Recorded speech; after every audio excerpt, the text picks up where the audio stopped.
a educação escolar e o ensino de qualidade como direito de todos, educação infantil, por Cleusa Passos. Oiê, bem.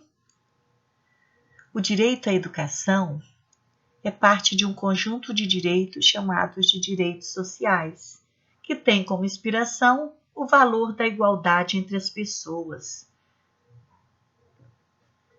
No Brasil, este direito apenas foi reconhecido na Constituição Federal de 1988.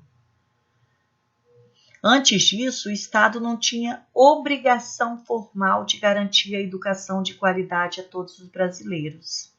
O ensino público era tratado como uma assistência, um amparo dado àqueles que não podiam pagar. E além da Constituição Federal de 88, nós temos lei que regulamenta e complementa o direito à educação. O Estatuto da Criança e do Adolescente, o ECA de 1990, e a Lei de Diretrizes e Bases da Educação, a LDB, de 1996. Juntos, estes mecanismos abrem as portas da escola pública fundamental a todos os brasileiros, já que nenhuma criança, jovem, adulto pode deixar de estudar por falta de vaga. A educação qualifica o cidadão para o trabalho e facilita sua participação na sociedade. Todos os cidadãos têm direito à educação. Com ela, o brasileiro pode vislumbrar uma vida livre da pobreza e ter mais participação na sociedade por meio da qualificação para o trabalho. Quem não tem nenhum acesso à educação não é capaz de exigir e exercer direitos civis, políticos, econômicos e sociais, o que prejudica sua inclusão na sociedade moderna. A educação é também um dever da família e do Estado. Em muitas regiões do Brasil, as crianças trabalham para ajudar no sustento da casa e por isso não recebem incentivo familiar para se dedicarem à escola. Todas as crianças têm direito à igualdade de condições para o acesso e a permanência na escola, que deve garantir o pluralismo de ideias e de concepções pedagógicas, o respeito à liberdade e o apreço à tolerância. Mas antes disso tudo, se não é inscrito, se inscreva e ative o sininho. Para que eu devo ativar o sininho? Ele te notifica cada vídeo novo e também dê um like se gostou. Peça um vídeo através dos comentários aqui embaixo, tá bom? Conto com você. Bom, gente, então, para falar de qualidade na educação, a gente tem que rever um pouquinho da história da educação no Brasil.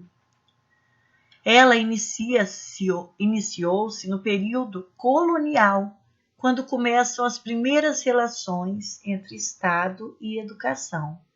Lembra lá do início, quando o Brasil foi descoberto? Tivemos todo aquele período, né? Que o Portugal chegou ao Brasil, tivemos os índios, toda a história, mas e aí? Aí inicia-se o período colonial. O início da educação do Brasil, mais precisamente do ensino, entendido como um processo sistematizado de transmissão de conhecimento, é indissociável da história da Companhia de Jesus. As negociações de Dom João III, o Piedoso, junto a esta ordem missionária católica, pode ser considerado um marco. Por que não, né? No período da exploração inicial, os esforços educacionais foram dirigidos aos indígenas, que eram submetidos à chamada catequese, promovida pelos missionários jesuítas, que vinham ao Brasil difundir a crença cristã entre os nativos. O padre Manuel da Nóbrega chefiou a primeira missão da ordem religiosa em 1549. E, continuando aqui, em 1759, houve a expulsão dos jesuítas, que foi chamada Reforma Pombalina, passando a ser instituído, depois dessa expulsão, daqui em 1772, aconteceram as aulas régias. Que data foi essa? Foi data da implantação do ensino público oficial no Brasil, que manteve o ensino religioso nas escolas. Contudo, em 1798 aconteceu o Seminário de Olinda, por iniciativa do bispo Azeredo Coutinho, que se inspirava em ideias iluministas que aprendera como aluno na Universidade de Coimbra.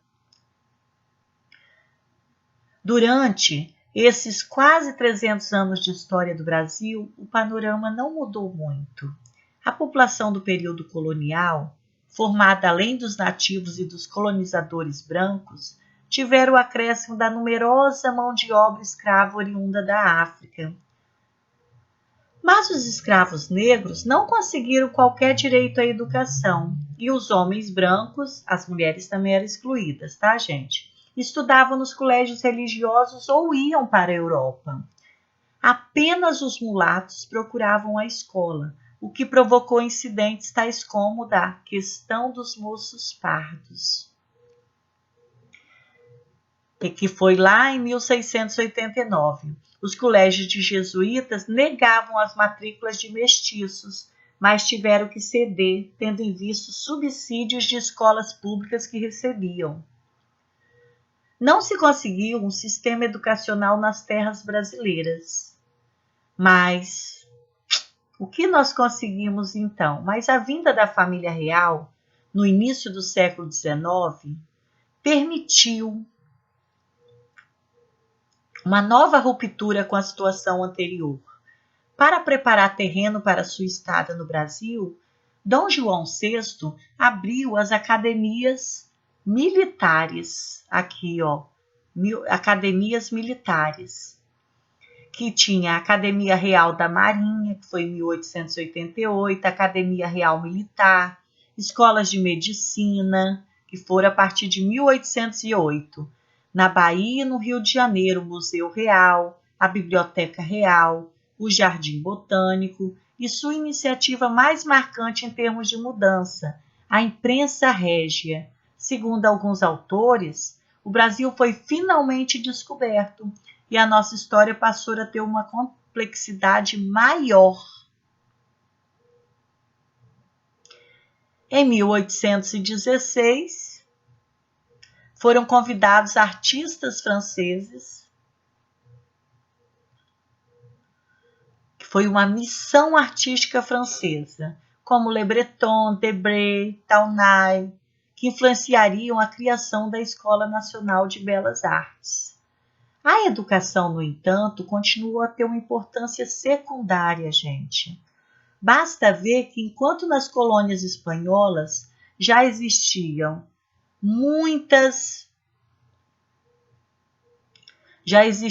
a Universidade de São Domingos e, em 1551, a do México e a de Lima.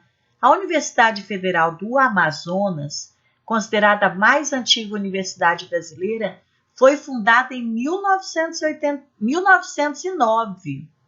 A USP de São Paulo surgiu apenas em 1934.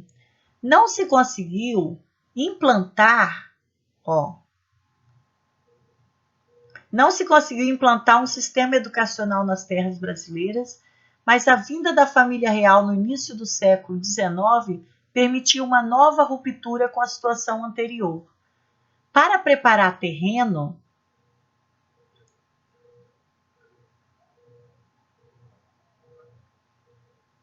para sua estada no Brasil, Dom João VI, ele abriu as academias militares. Depois nós tivemos a missão artística francesa, mas a educação continuou a ter uma importância secundária. Basta ver que, enquanto nas colônias espanholas já existiam muitas universidades,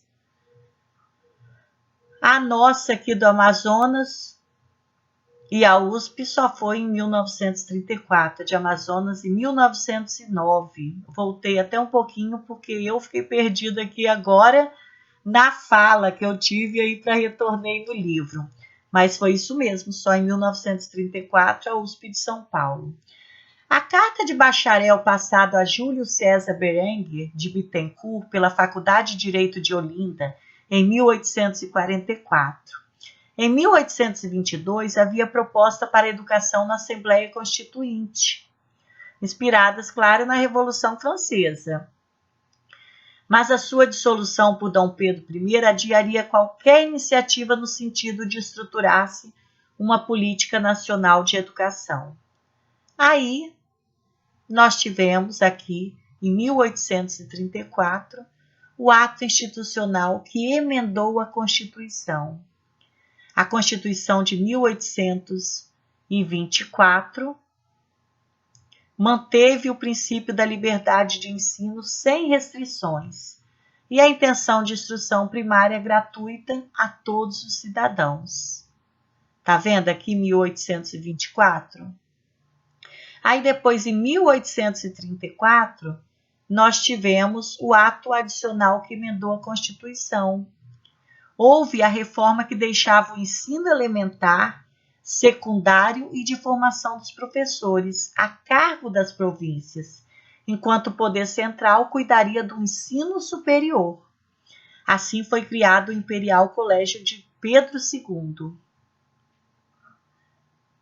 Em 1837, os primeiros liceus provinciais.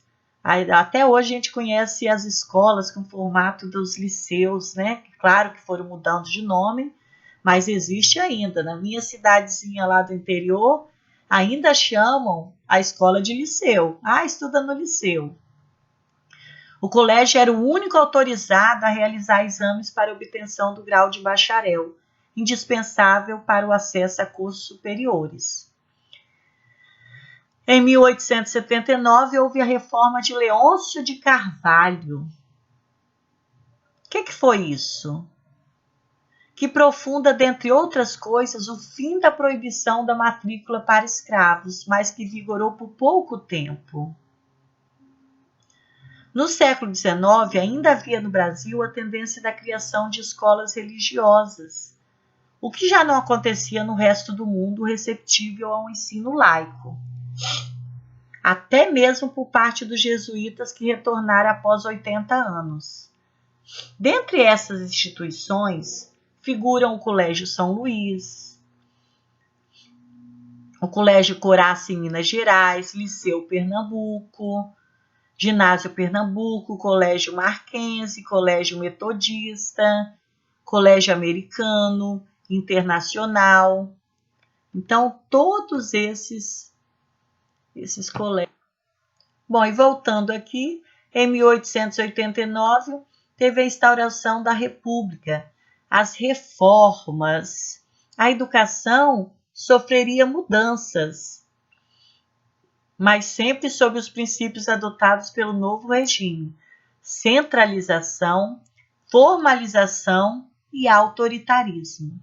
Segundo Palma Filho, durante a Primeira República, aqui em 1889 a 1930, foram 5 reformas.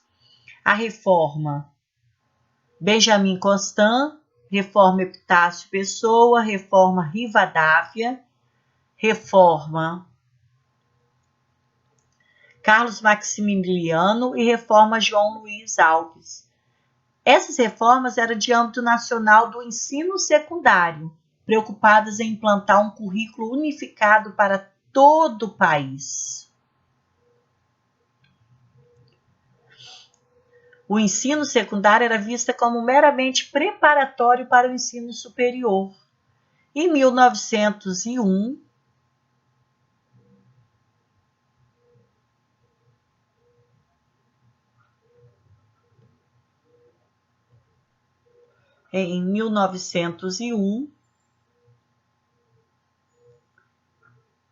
nós tivemos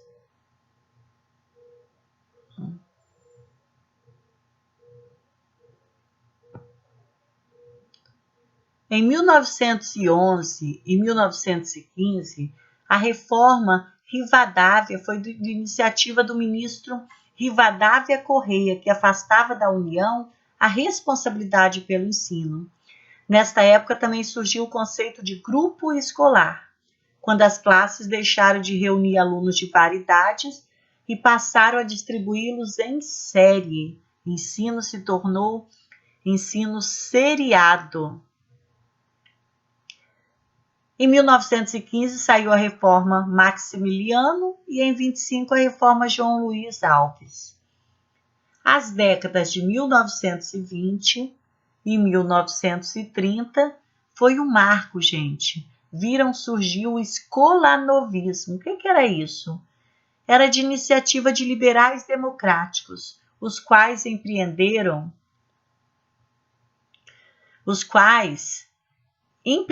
reformas educacionais em diversos estados, tais como o Ceará, que foi através do Lourenço Filho, Anísio Teixeira na Bahia, dentre vários outros. Em 1924 foi fundada a Associação Brasileira de Educação, que na primeira fase sofreu influência da militância católica, mas que a partir de 1932 ela foi dominada. Em 1932 foi publicado o Manifesto dos Pioneiros da Educação Nova, defendendo a laicidade, gratuidade, obrigatoriedade e coeducação no ensino público. É a partir de 1930, lembra o que de 1930? O início da Era Vargas, que surgem as reformas educacionais mais modernas. Assim, na emergência do mundo urbano industrial, as discussões em torno das questões educacionais começavam a ser o centro de interesse dos intelectuais. E se aprofundaram principalmente devido às inquietações sociais causadas pela Primeira Guerra e pela Revolução Russa, que alertaram a sociedade para a possibilidade de a humanidade voltar ao estado de barbárie devido ao grau de violência observado nestas guerras. E com o decreto 19.402 de novembro de 1930, foi criado o Ministério dos Negócios de Educação e Saúde Pública. O ministro Francisco Campos reformou o ensino secundário, que se transformou na Reforma Campos, criando os exames de madureza, provável nome derivado do hebraico Bagrut. O decreto 19.850, de 11 de abril de 1931, organizou o Conselho Nacional de Educação e a Constituição de 1934.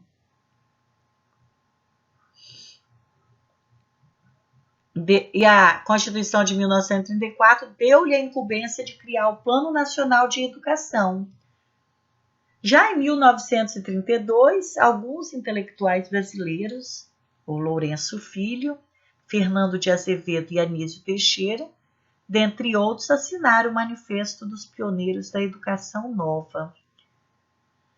Desse modo, os intelectuais voltaram sua atenção para a educação, uma vez que pretendiam contribuir para a melhoria do processo de estabilização social. Não demoraram muito a declararem a insuficiência da pedagogia tradicional diante da exigência do mundo moderno capitalista, concluindo que as instituições escolares deveriam ser atualizadas de acordo com a nova realidade social.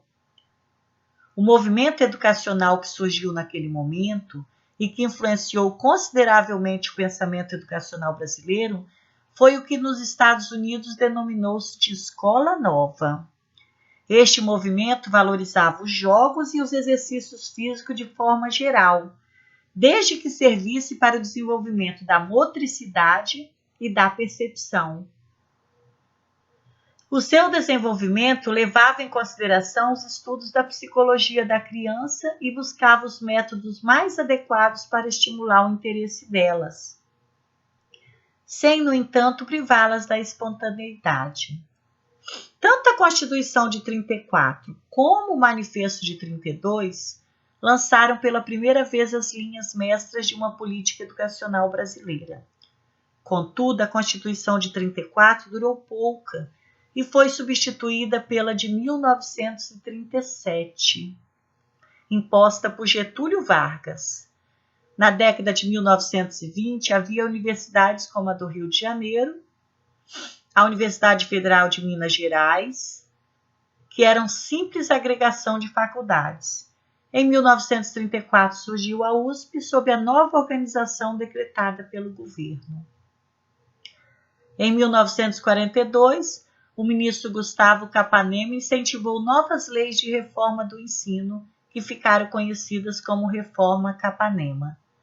Nesse ano, surgiram a Lei Orgânica do Ensino Industrial e a Lei Orgânica do Ensino Secundário, além de ter sido fundado o Serviço Nacional de Aprendizagem Industrial. Em 1943, foi aprovada a Lei Orgânica do Ensino Comercial. Em 1946, saiu a Lei Orgânica do Ensino Primário e do Ensino Normal. Além da Lei Orgânica do Ensino Agrícola, também houve em 1946 um acordo financeiro com o Banco Mundial para a Escola Técnica de Curitiba. Com as reformas de Capanema, o ensino secundário foi dividido em 2 ciclos, o ginasial e o segundo ciclo colegial. O segundo ciclo contava com 2 modalidades, curso clássico e científico. Esses 2 cursos tinham caráter propedêutico, permitindo o acesso ao ensino superior. Quanto ao ensino profissional, era prevista em 4 modalidades: industrial, agrícola, comercial e normal. O ensino profissional era dividido ainda em cursos de formação profissional do primeiro ciclo e os cursos técnicos do segundo ciclo. Em tese, a conclusão de um curso técnico dava acesso ao ensino superior. Entretanto, tais cursos se configuravam na prática como terminais, sendo destinados aos pobres, caracterizando uma dualidade no sistema educacional entre escolas de ricos e de pobres. Uma exceção era feita ao curso normal, destinado em geral às moças da elite. Com o fim do Estado Novo, surgiu a Constituição de 1946, e que trouxe dispositivos dirigidos à educação, como a gratuidade para o ensino primário e a manutenção da mesma na sequência dos estudos. Para aqueles que comprovassem falta de recursos, claro. Em 1948, também surgiu a discussão para uma lei de diretrizes básicas, a partir da proposta do deputado Clemente Mariani. Depois de 13 anos de debate dos escolanovistas e de católicos tradicionalistas, como o padre Leonel Franca e Alceu Amoroso Lima, além do Manifesto dos Educadores, mais uma vez convocados, assinado por Fernando de Azevedo e mais 189 pessoas, foi aprovada em 1961 a primeira LDB, que instigou o desencadeamento de vários debates acerca do tema. Com o regime iniciado em 1964, houve um aumento de autoritarismo, marcado na área da educação com o banimento de organizações estudantis, como a UNE, em 1967, consideradas subversivas. Em 1969, foi tornado obrigatório o ensino de educação moral e cívica em todos os graus de ensino, sendo que no ensino secundário a denominação mudava para Organização Social e Política Brasileira, que era a tal OSPB. E em 64, no contexto da Guerra Fria, foram assinados os acordos MAC-USAID entre o Ministério da Educação e a Agência para o Desenvolvimento Internacional dos Estados Unidos. Em 68, a LDB passaria por mudanças significativas, com base em diretrizes do relatório Atcom, de Rudolf Atcom, e do relatório Meira Matos, coronel da Escola Superior de Guerra. O Movimento Brasileiro de Alfabetização foi criado em 1967, objetivando diminuir os níveis de analfabetismo entre os adultos. Entre os anos de 60 e 70 foi feita a reforma universitária. Em 71, com uma nova LDB, ocorreu a reforma do ensino fundamental e médio durante o governo Médici. Foram integrados o primário, ginásio, secundário e técnicas. Disciplinas como filosofia desapareceram e outras foram aglutinadas. História e geografia formaram no primeiro grau os estudos sociais e as escolas normais foram extintas. Em 1971 é criado o vestibular classificatório, garantindo a vaga na universidade apenas até o preenchimento das vagas disponíveis. Em 82 foi retirada a obrigatoriedade do ensino profissional das instituições de ensino médio. E em 1996 surgiu a nova LDB. A primeira foi em 1961. O direito à educação na Constituição de 1988. Bom, gente, a Emenda Constitucional 14 de 1996. Então, gente, pensem bem, eu coloquei aqui porque a educação mereceu destaque na Constituição Brasileira de 1988, que em seus dispositivos transitórios dava o prazo de 10 anos para a universalização do ensino e a erradicação do analfabetismo. Ainda em 96 surgiu a nova LDB, que é a Lei das Diretrizes Básicas, que instituiu a política educacional brasileira. A Lei 9131 de 95 criou o Conselho Nacional de Educação, substituindo o antigo Conselho Federal de Educação, que havia surgido com a LDB de 61 e tinha sido extinto em 1994. Bom, gente, em 1990, olha o primeiro quadrinho que eu coloquei aqui, foi organizado o SAEB, o Sistema de Avaliação do Ensino Básico. Com a Lei 9.424/96, foi organizado o Fundef, Fundo de Manutenção do Desenvolvimento do Ensino Fundamental, que depois de 10 anos foi substituído pelo Fundeb, que eu não completei aqui, gente, mas Fundeb passa a ser o Fundo de Manutenção do Desenvolvimento da Educação Básica. E 60% pelo menos para o pagamento do pessoal do magistério. Então, o Fundeb obrigou os estados e municípios a aplicarem anualmente um percentual mínimo de suas receitas. E desse montante, 60% pelo menos para pagamento do pessoal do magistério. No mínimo 60% tem que ser gasto. A lei por si, gente, ela não muda a realidade, mas ela indica caminhos, orienta o cidadão e a sociedade dos seus direitos, propiciando a exigência do que nela está contido.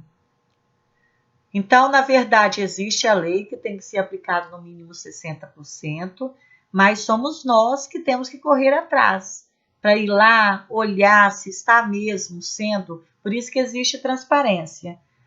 O site da transparência, você vai olhar se 60% mesmo está sendo gasto com o pessoal do magistério, no mínimo 60%. E o direito educacional é o conjunto de normas, princípios, leis e regulamentos que versam sobre as relações de alunos, professores, administradores, especialistas e técnicos, enquanto envolvidos imediato ou imediatamente no processo ensino-aprendizagem. Então, vocês estão vendo aqui, nós tivemos o direito à educação na Constituição de 88, tivemos a emenda constitucional, surgiu a nova LDB e a lei também criou o Conselho Nacional de Educação. A educação básica compreende a educação infantil, o ensino fundamental e ensino médio.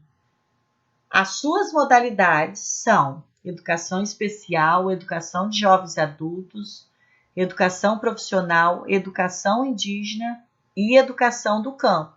Lembra? Aí são as modalidades. Voltando nesse quadrinho aqui lilás, gente, A educação básica compreende a educação infantil, ensino fundamental e ensino médio. Essa questão sempre tem uma pegadinha nela. E a pegadinha é: a educação básica, ela compreende esses 3 níveis de ensino. Porém, dentro da educação básica, o que é obrigatório? A educação infantil, ela é obrigatória somente na pré-escola. Por quê? Acima de 4 anos, todas as crianças devem estar na escola. Antes disso, o Estado é obrigado a ofertar. Mas não quer dizer que a creche, todas as crianças de 0 a 3 anos são obrigadas a ir para a escola? Não são, não tem essa obrigatoriedade. Dentro da educação básica, a obrigatoriedade é de 4 a 17 anos, o que compreende dentro da educação infantil, ensino fundamental todo é obrigatório, ensino médio todo é obrigatório. Porém, dentro da educação infantil, só é obrigatório de 4 a 5 anos, tá bom, gente? Então, a educação básica compreende os 3 níveis, mas obrigatório é a pré-escola da educação infantil, o ensino fundamental e o ensino médio. O direito educacional é o conjunto de normas, princípios, leis e regulamentos que versam sobre as relações de alunos, professores, administradores, especialistas e técnicos, enquanto envolvidas imediata ou imediatamente no processo de ensino-aprendizagem. É o conjunto de normas de todas as hierarquias, leis federais, estaduais e municipais, portarias e regimento que disciplinam as relações entre os envolvidos no processo de ensino-aprendizagem. O direito educacional enfatiza 3 contornos principais: o conjunto de normas reguladoras dos relacionamentos entre as partes envolvidas no processo de aprendizagem, a faculdade atribuída a todo ser humano e que constitui na prerrogativa de aprender, de ensinar e de se aperfeiçoar, e o ramo da ciência jurídica especializado na área educacional. A educação como direito social na Constituição Federal, ela é competência. A competência da educação básica é qual? A competência federal é de elaborar o Plano Nacional de Educação e assegurar o processo nacional de avaliação do rendimento escolar em todos os níveis e sistemas de educação. Aqui eu coloquei SEDU, porque é o sistema estadual daqui do estado do Espírito Santo, que cabe assegurar o ensino fundamental e oferecer com prioridade o ensino médio. E eu coloquei Serra aqui, que quer dizer municipal, que estamos em preparação para o concurso da Serra. Cabe ao sistema municipal assegurar o ensino infantil e oferecer com prioridade o ensino fundamental. Então, ele assegura o ensino infantil e oferece com prioridade o ensino fundamental. Bom, então nós temos a educação como direito social na Constituição Federal. A Lei de Diretrizes e Bases, né? Nós temos aí o artigo 6º, que são direitos sociais à educação, à saúde, trabalho, lazer, segurança, previdência social, proteção à maternidade e à infância, assistência aos desamparados na forma desta Constituição. E eu coloquei também no artigo 205 que a educação, direito de todos e dever do Estado e da família, será promovida e incentivada com a colaboração da sociedade, visando ao pleno desenvolvimento da pessoa, seu preparo para o exercício da cidadania e sua qualificação para o trabalho. E ela assinala como diretriz a inclusão, a valorização da diversidade, a flexibilidade, a qualidade e a autonomia, assim como a competência para o trabalho e a cidadania.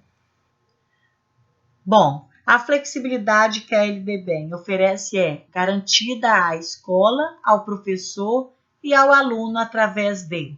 Então, eu coloquei até os artigos na frente, gente. recuperação paralela, é só lembrar da nossa escola. Progressão parcial, avanços em cursos e séries, aproveitamento de estudos, organização da escola em séries, semestres, ciclos, módulos, está no artigo 23. A organização das turmas, idade, série, que está no artigo 24. Currículo, 25% da parte diversificada, totalmente organizada pela escola, que estão no artigo 26 e no artigo 27. Então, gente, nós podemos observar que a competência para o trabalho e exercício da cidadania é garantida também no artigo 22 da LDB.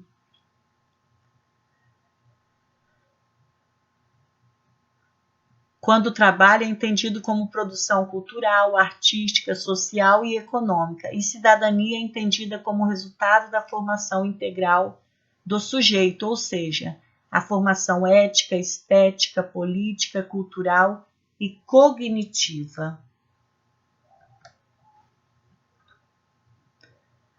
Também temos que lembrar, gente, que existem outras reivindicações que se impõem no mundo contemporâneo, como, por exemplo, a dignidade do ser humano, a igualdade de direitos, a recusa categórica de formas de discriminação, a importância da solidariedade e a capacidade de vivenciar as diferentes formas de inserção sociopolítica e cultural.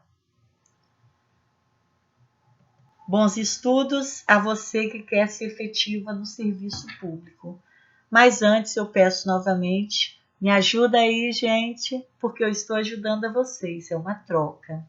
Quem não se inscreveu, se inscreva. Dá agora, vai lá, clica, que gostou, dá um like e ativa esse sininho, porque se você não ativar o sininho, não vai receber meu próximo vídeo, a notificação.